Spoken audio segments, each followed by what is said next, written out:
지난 한두 주간 잘 지내셨습니까? 평안하셨습니까?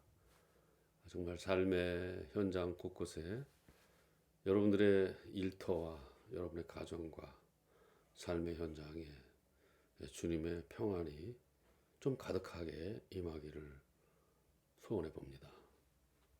제가 어제 토요일 날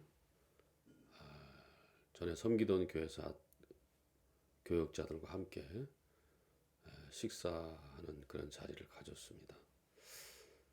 코로나 이후에 많은 교육자들, 특별히 젊은 교육자들, 또 어떤 50대 중반에 이르는 그런 교육자들이 많은 어려움에 직면하고 있다는 사실을 다시 한번 확인했습니다. 대형 교회들은 돈이 많아서 그런지 자기들끼리 희희낙낙하는데 거기서 지원도 없이 개척한 사역자들은, 목회자들은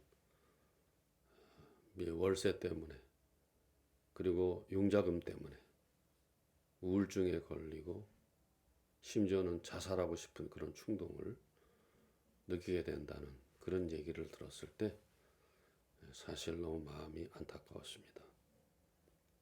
대형교회 담임 목사들 정신 차려야 됩니다. 지금 그란에도 코로나 이후에 믿는 자의 수가 현격하게 줄어들고 있고 또 출산이 되지 않기 때문에 더 절벽으로 향하는 개신교의 현실을 바라보면서 성도가 서로 교통한다는 것이 무슨 의미인지 알고나 대형교회 담임들이 목회를 하는지 참 모르겠습니다. 자기 후배들은 나가서 이렇게 힘을 잃고 쩔쩔매는데 대형교회에서 자기 것만 유지하느라고 정신 못 차리는 그런 일들을 참 언제까지 자행할 것인지 한심스럽게 이를 데 없습니다. 저는 오늘 특별히 그런 아니한 생각들, 나만 편하면 되겠지, 나만 문제 없으면 되겠지, 나는 괜찮을 거야, 이런 생각들을 가진 그런 모습들이 오늘날 타락한 목회자들에게도 또 생각 없이 신앙생활하는 교인들에게도 너무 많이 나타나고 있기 때문에 그에 대한 묵상을 준비를 해봤습니다. 오늘 이 주제를 중심으로 해서 나눌 하나님의 말씀은 산상보훈의 말씀이 되겠습니다.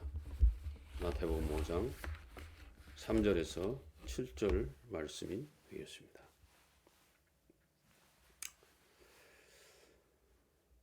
신약성경 5, 6페이지 정도에 있겠습니다. 찾으신 줄 알고 제가 3절부터 7절까지를 읽어드리겠습니다. 심령이 가난한 자는 복이 있나니 천국이 그들의 것이며 애통하는 자는 복이 있나니 그들의 위로를 받을 것이며 온유한 자는 복이 있나니 그들이 땅을 기업으로 받을 것이며 이에 줄이고 목마른 자는 복이 있나니 그들이 배부를 것이며 긍휼히 여기는 자는 복이 있나니 그들이 긍휼히 여김을 받을 것임이니라. 아멘. 제가 초등학교 다니던 그 시절에는 마땅히 이 게임이라든가 이런 것이 없었습니다.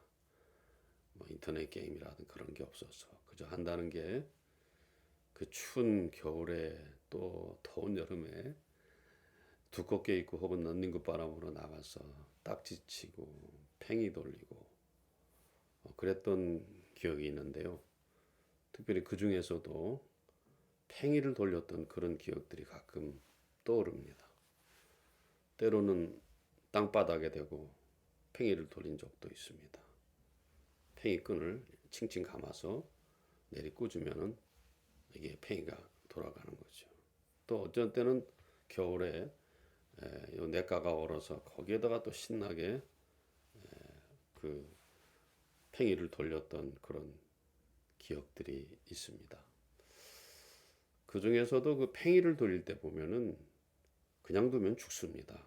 그렇기 때문에 이제 끈을 하나 마련해 가지고 혹은 어떤 도구를 가지고 계속해서 팽이를, 특별히 이 세모난 팽이가 있었어요. 옛날에 이렇게 손으로 잡아 돌리는 거, 그리고 채찍으로 막 때리는, 끈으로, 노끈으로 막 때리는 거. 그러면 그게 막 이렇게 돌아갑니다.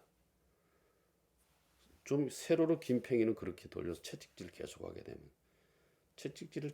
되면 그것이 돌아가게 되고요. 또 납작한 팽이도 그걸 계속해서 때리게 되면 결국에는 이 손바닥에 올리는 기술을 통해서 이 손바닥에도 팽이를 올려놓고 돌렸던 그런 기억이 있습니다. 어떻게 보면은 그 팽이를 끝까지 돌리는 그런 그 일들 속에는 우리의 신앙과 또 비슷하게 연결되는 연결점이 있다. 그렇게 생각을 합니다. 계속 팽이를 돌리기 위해서는 노끈으로 쳐야 되는 것이죠. 우리의 신앙도 마찬가지입니다. 우리의 신앙도 우리 자신을 쳐서 자꾸 복종시키지 않으면 우리는 원래 타락한 본성을 갖고 있기 때문에 자꾸 엇나가려고 하는 것입니다. 거기서 신앙의 변질이 오고, 거기서 신앙의 오류가 생기고, 거기서 신앙의 잘못이 발현되기 시작하는 것이죠. 그래서 우리가 신앙생활할 때에 신앙생활의 본질에 항상 추구를 해야 됩니다. 신앙생활이라는 것은 항상 하나님을 향하고 그리고 말씀을 향하는 것입니다. 하나님이 나에게 뭐라고 말했나? 성경은 우리에게 뭐라고 말했나? 그 본질에 충실해서 아까 팽이를 치듯이 자기 자신을 계속해서 쳐서 복종시키지 않으면 아까도 말씀드린 것처럼 신앙의 타락, 신앙의 오류, 신앙의 침몰 속에 빠지게 되는 것입니다. 그러면은 어떻게 되겠습니까? 우리가 하나님께 나가는 일은 소홀하게 돼요. 말씀이 진짜 뭐라고 말하는지에 대해서는 소홀하게 돼요. 그리고 거꾸로 반전이 일어납니다. 내게 필요한 일을 찾기 시작을 합니다. 그렇게 되지 않을 것임에도 불구하고 이제 신앙을 빙자해서 자기의 사리 사욕을 채울 수 있으면 좋겠다. 그것은 나중에 내가 심판을 받을 값에라도 지금 편안하고 지금 보장받고 지금 누리기 때문에 그렇게 나는 해야 되겠다. 이런 생각들로 점점 바꿔지게 되는 것인데 주객이 전도되는 것이 본말이 전도돼 가지고 완전히 속된 말로 디비 쪼는 그런 신앙생활. 신앙생활이 아니고 우상생활이고 우상숭배의 생활이고 미신의 생활이고 샤머니즘의 생활이다. 이렇게 밖에는 말할 수밖에 없습니다. 그래서 우리에게 나타나는 특징 두 가지가 있습니다. 형식주의입니다. 매너리즘에 빠지는 것입니다. 습관주의예요. 늘 그대로 하던 대로. 뭐 뒤집어 볼 생각을 안 합니다. 다시 한번 돌이켜 볼 생각을 안 하고 그냥 있는 그대로에서의 형식적으로만 드리고 매너리즘에 빠져서 그저 신앙의 진수는 다 어디 가버리고 신앙의 껍데기만 남아있는 것이 오늘 우리의 모습이고 오늘 우리의 현실이에요. 아까 제가 동역자들 얘기를 했습니다. 지금 목회 현장에서 피를 철철 흘리고 목회를 해야 되나 말아야 되나, 내가 이러다가 죽는 건 아닌가, 이런 상황 속에 빠져있는 목회자들이 지금 수두룩빽빽합니다. 요새는 아예 신학교의 문을 두드리지도 않는 미달이 되는 그런 상태가 아주 지금 비일비재하게 일어나고 있어요. 여전히 그러나 총회나 총회장이라는 사람들, 이런 사람들은 자기 교권주의에 빠져가지고 정신을 못 차리고 아직도 자기의 자리를 지위를 굳건히 하려고 애를 쓰는 그런 모습들. 특별히 대형교회 담임 목사들, 그들은 참 정신을 못 차리는 것 같아요. 그들은 그럴 수밖에 없습니다. 큰 거, 많은 거, 높은 거 좋아하는데 그거 잃었으니까 더 좀 큰 거 없을까? 더 높은 거 없을까? 더 많은 거 없을까? 그런 식으로 지금 그 소위 목회 같지도 않은 목회를 한다고 지금 난리 부르스를 치고 있는 것이죠. 그거 안 되는 거예요, 여러분. 하나님 앞에서 심판밖에 더 받을 게 있겠습니까? 그래서 이 형식주의와 매너리즘은 신앙의 본질에서 자꾸 벗어나게, 말씀에서 벗어나게 하고 하나님도 까먹게 하고, 하나님 중심이어야 되는데 인간 업적 중심, 인간 경험 중심, 인간 체험 중심, 이렇게 자꾸 이제 변질을 되어 나가는 거예요. 신앙생활이라는 건 우리가 그거 알아야 됩니다. 내가 원하는 걸 하는 게 신앙생활 아니에요. 내가 원하는 걸 하게 되면 나는 완전히 멸망의 구덩이로 빠질 수밖에 없어요.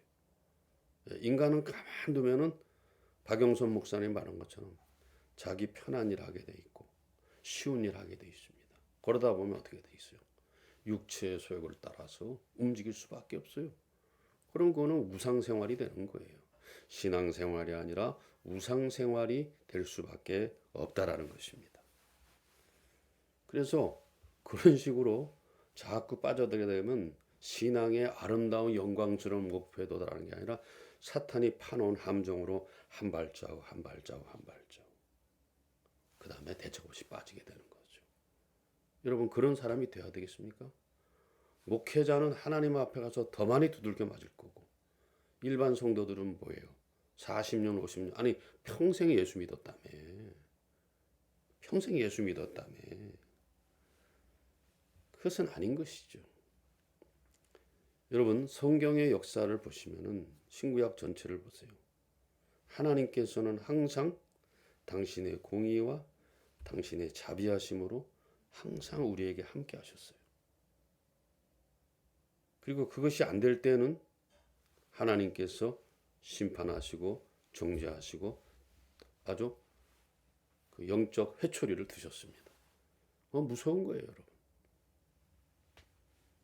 그렇기 때문에 우리가 잊지 말아야 될 게 하나님께서는 어느 상황, 어느 곳에 있든지 간에 어느 시기든지 간에 하나님의 공의와 하나님의 자비를 항상 요구하고 있어요. 당신이 그렇게 원하는 거기 때문에 우리들에게도 요구하는 거예요. 너가 정말 나의 영적 자녀라면 네가 그렇게 살아야 된다는 것을 우리에게 항상 강조하고 있어요. 근데 오늘날 하나님이 우리에게 요구하시는 하나님 당신이 우리에게 보여주신 하나님의 공의와 자비에 대해서 어떻게 씁니까? 자기 발에 때만큼도 여기지 않는 게 오늘 우리의 현실이에요. 아니, 그런 복잡한 거 왜 해? 그건 하나님이나 하는 것이지. 하나님께서 뭐라 그랬어요? 하늘에 계신 예수님께서 너희 아버지가 온전하신 것처럼 너희도 온전하라 그랬어요. 하나님만 그냥 온전하라 그랬나요? 하나님이 온전하신 것처럼 너희도 온전하라. 그렇게 얘기하셨잖아요. 지금 뭘 보고 지금 신앙생활하고 있는 거예요? 우리가 하나님께서 원하시는 공의와 하나님께서 원하시는 자비를 얼마만큼 관심을 가지고 얼마만큼 우리의 신앙의 현장에서 삶의 현장에서 실천하고 있느냐는 것입니다. 구약의 출애굽의 사건을 보세요. 왜 하나님께서 출애굽을 했습니까? 왜 하나님께서 이스라엘 백성들을 출애굽하셨습니까? 애굽의 박해 속에서 고통받는 이스라엘 백성들에 대한 하나님의 공의를 세우시려는 거예요. 애굽을 향해서는 공의를 세우시려는 거예요. 그리고 이스라엘 백성들을 향해서는 자비를 베푸시려는 거예요. 이게 바로 하나님의 뜻이에요. 좀 쉬운 말로 하면 당근과 채찍이라 할까. 하나님은 항상 그것 가지고 우리에게 다가오시는 것이죠. 모세가 이스라엘 백성 60만 아니 몇 곱하면은 그저 한 200, 300만을 인도할 때에 자기 장인 이드로의 뜻을 따라서 장로 70인을 세웠어요. 왜 그랬어요? 혼자 하면은 골고루 공의가 다 이루어지지 않기 때문에 골고루 자비가 다 퍼지지 않기 때문에 70인을 세운 거 아니에요? 제가 무슨 말씀을 드리는 겁니까? 하나님께서 우리에게 원하시는 것은 내가 너희에게 공의와 자비를 베풀었으니 너희도 주변 사람에게 공의로 대하고 자비를 베풀어라. 이것을 항상 요구하고 있다는 것을 우리가 잊지 말아야 되겠어요. 그걸 놓치면은 우리는 다 놓치는 거예요. 신앙생활은 나 혼자 하는 게 아니에요. 신앙생활은 다 상대적이에요. 내가 있고 내 이웃이 있으므로 그 신앙생활이 시작된다는 걸 항상 우리가 잊지 말아야 된다는 것입니다. 자비와 공의, 공의와 자비, 상대방에 대한 거 아니에요? 나한테 대해서만 자비하면 뭐합니까? 네? 나한테서만 공의를 세운다. 그거 웃기는 거 아니에요? 다른 사람이 있을 때 다른 사람에 대한 자비를 어떻게 해야 될 것이냐, 어떤 모습으로 다할 것이냐, 이걸 우리가 생각해야 되는 거 아니야 이 말이에요.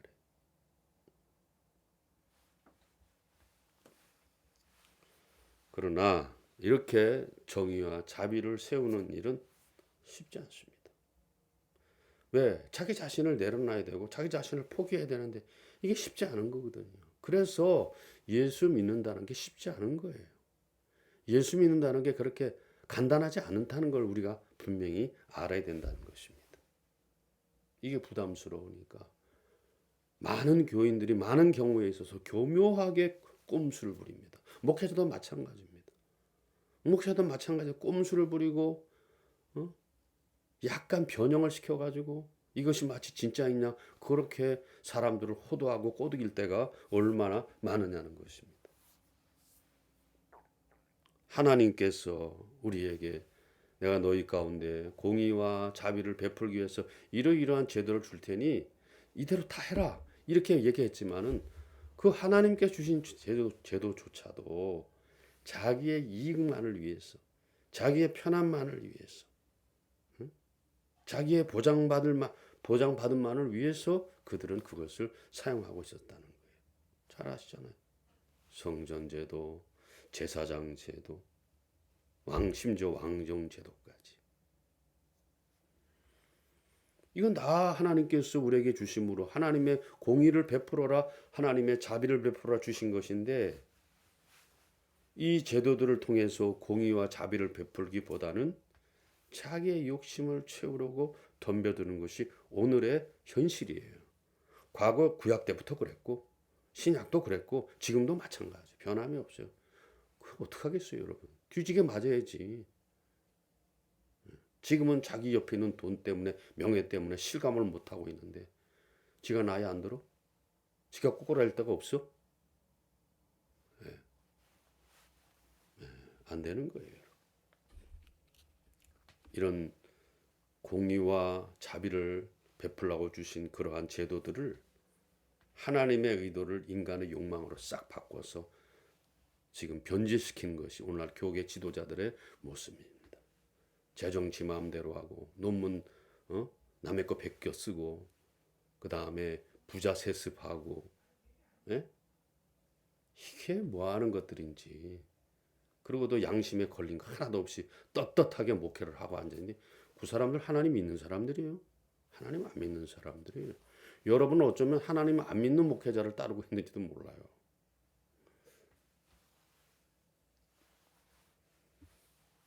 우리는 어떻습니까? 하나님이 원하시는 공의와 자비에 어느 정도 가까이 가보시려고 합니까? 자주 말씀드립니다만은 손해보고 불편하고 귀찮으니까 안 하는 거 아니에요. 예배당 안에 모여서 어떤 목회자는 자기의 야망을 끊임없이 추구하고 어떤 교인들은 자기 중심에 자기 가족 잘 되고 자기 가족 기도 제목 잔뜩 내놓고 뭐 어쩌자는 거야 그렇게 해가지고 발전이 있어요 신앙이? 그 교회 이벤트에 만족하고 그 교회 프로그램에 만족하면서 아이고 이만하면 됐지 않았나 놀 거 자빠졌습니다. 그렇게 해서는 안 돼요 여러분. 이것은 자기 의상에 사로잡힌 교회 안에 있는 샤머니즘이 아니고 다른 무엇이겠냐 이 말이에요.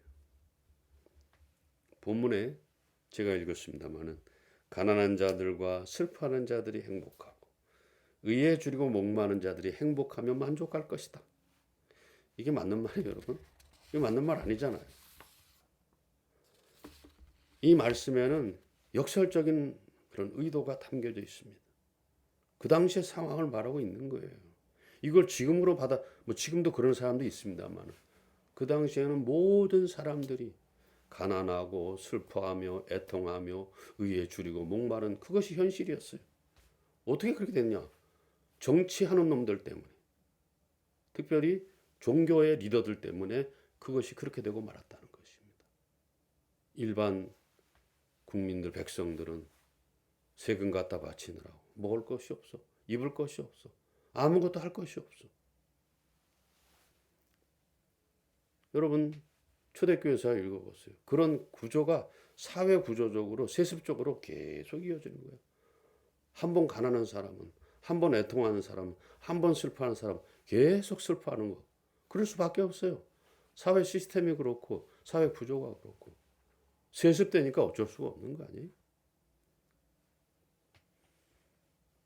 그러면 여러분 이런 상황에 필요한 게 뭘까요? 바로 하나님의 공의와 자비 아니겠어요?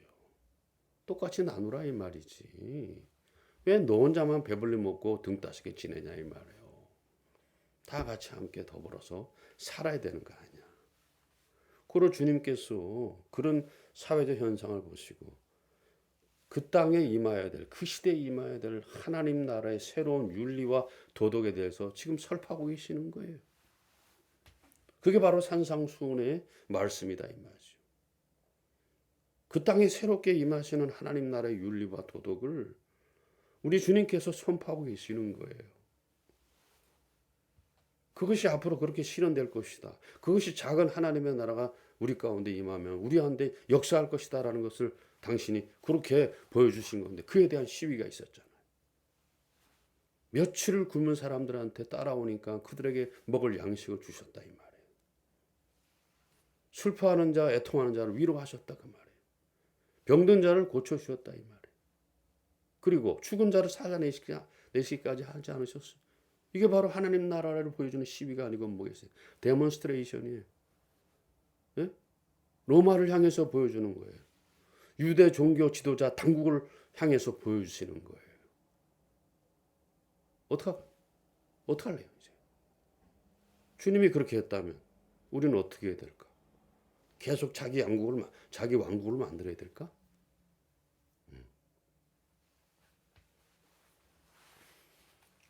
그래서 차라리 주님은 가난한 자, 애통하는 자, 슬퍼하는 자, 의에 줄이고 목마른 자가 복이 있다 그랬어요. 그 사람들이 만족할 것이다 그랬어요. 왜? 그 사람들은 늘 가진 자들은 더 가지려고 누리려고 편안하게 살려고 죄를 짓지 않습니까?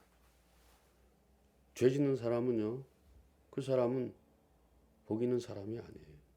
올바른 삶도 아니라는 것입니다. 그리고 주님이 산상수훈에서 이런 말씀을 계속해서 강조해서 하신 것은 예수님도 그런 사람들에 대해서 항상 공의와 자비를 베풀었으니 너희도 그렇게 살아라. 너희도 그렇게 사역을 해라. 그렇게 우리에게 도전하고 있는 것입니다. 하나님 나라를 따라 살 때 오는 불편함과 손해봄과 귀찮음을 받아들이라는 것입니다.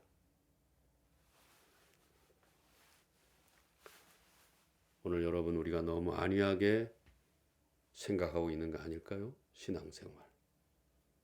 나만 편하면 되겠지. 나만 문제 없으면 되겠지. 우리 가정만 평안하면 되겠지. 그래서 마치 요즘 젊은 애들이 난 애 안 낳을 거야. 결혼해도 애 안 낳을 거야. 결혼도 안 할 거야. 이러면서 자기 중심의 즐김의 문화, 즐김의 관습, 자기 만족의 관습들을 이어나가고 있지만 그 폐가 다른 사람에게만 옵니까? 바로 자기 자신들한테 오는 거예요. 멀지 않았습니다, 여러분. 우리 하나님께서 생육하고 번성하며 땅을 잘 관리하라고 했을 때 그 말들을 어떻게 이해하고 있는 것인지 모르겠어요. 그러므로 묵상을 정리해 보면은 우리가 너무 안이하게 생각해서는 안 됩니다. 내가 이제 가까이 왔구나. 내가 이제 움직일 때가 됐구나. 아니 벌써 움직였어야 됐지. 움직이고 자기 자신을 돌아보고 자기 자신을 뉘우치고 이렇게 해야 된다는 것입니다. 왜? 항상 육체의 소욕을 따라 사는 놈들 때문에 고통받는 사람들, 슬퍼하는 사람들, 가난한 자들이 있기 마련이에요. 그런데 하나님께서는 그런 때에 우리 믿는 자들, 하나님의 백성, 하나님의 자녀가 세상을 향해서 이웃을 향해서 공의를 베풀어라. 자비를 베풀어라. 아니 공의를 행하라는 말이에요. 나한테 혹독하게 대하고 다른 사람에게 자비를 해라. 외유내강이라고 말할까요? 어떡할까요? 그럴 때 우리 안에 또 우리 주변에 생명과 평화가 여러분과 저 가운데 임하게 될 줄로 믿습니다. 또 이번 한두 주간 하나님의 백성, 하나님의 자녀로서 내가 너무 안이한 생각을 하는 것은 아닌가. 하나님의 말씀을 깊이 묵상하면서 나도 계속 도전을 받아야겠다. 말씀으로부터 도전을 받고 주님으로부터 도전을 받고 내 형제에게로부터 도전을 받고 안이한 생각을 다 끌어내 버리고 하나님 앞에서 계속해서 자기를 쳐서 마치 제가 과거의 어린 시절에 팽이를 계속 돌리게 할 때 채찍질하듯이 내 자신을 채찍질해서 하나님 앞에 바로 세우는 그런 저와 여러분이 되어야 될 줄로 믿습니다.